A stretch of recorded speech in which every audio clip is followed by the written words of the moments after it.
ভারতরত্ন সংঘের সম্পাদক দুর্গাপ্রসন্ন দেব ওরফে ভিকি হত্যাকাণ্ডের মোড় ঘুরছে। পুলিশ পশ্চিমবঙ্গের মুকুন্দপুর থেকে বীরচক্র ঘোষ নামে এক নিগো মাফিয়াকে আটক করেছে। দুর্গাপ্রসন্ন হত্যাকাণ্ডের পেছনে অনেক লম্বা চেইন রয়েছে বলে দাবি করছে তদন্তকারী পুলিশ। কাজ করেছে বেশ কিছু মস্তিষ্ক। দুর্গাপ্রসন্ন দেবের অন্যান্য শত্রুরাও রাজু বর্মনের সঙ্গে হাতে হাত মিলিয়েছে। খুনিরা এখন কলকাতায় যে লুকিয়ে আছে তা বুঝতে পারছে পুলিশ।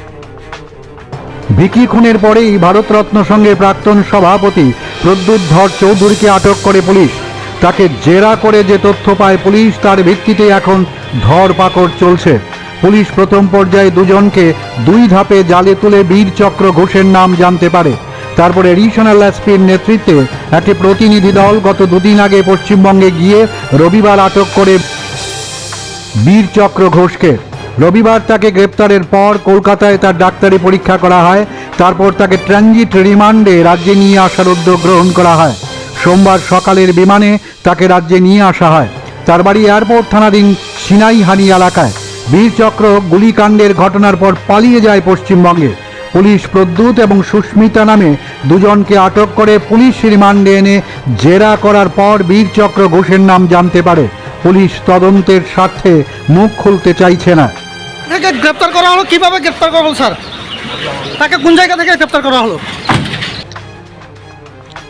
এদিকে জিবি হাসপাতাল থেকে আটক করা হলো সুস্মিতা সরকারের মা উমা সরকারকে। সোমবার দুপুর 12টার পর এয়ারপোর্ট থানার পুলিশ জিবি হাসপাতাল থেকে উমা সরকারের ছুটি নিয়ে তাকে আটক করে। এদিকে সোমবার আগরতলা ক্লাব ফোরাম কর্তৃপক্ষ দুর্গাপ্রসন্ন হত্যাকাণ্ডের তীব্র প্রতিবাদ জানিয়েছে এবং দোষীদের আইন অনুসারে কঠোর শাস্তির দাবি জানিয়েছে। উল্লেখ্য, গত 30 এপ্রিল এয়ারপোর্ট থানাধীন শালবাগানস্থিত হাতিপাড়া এলাকায় গুলি করে হত্যা করা হয় ভারতরত্ন সংঘ সম্পাদক দুর্গাপ্রসন্ন দেবকে।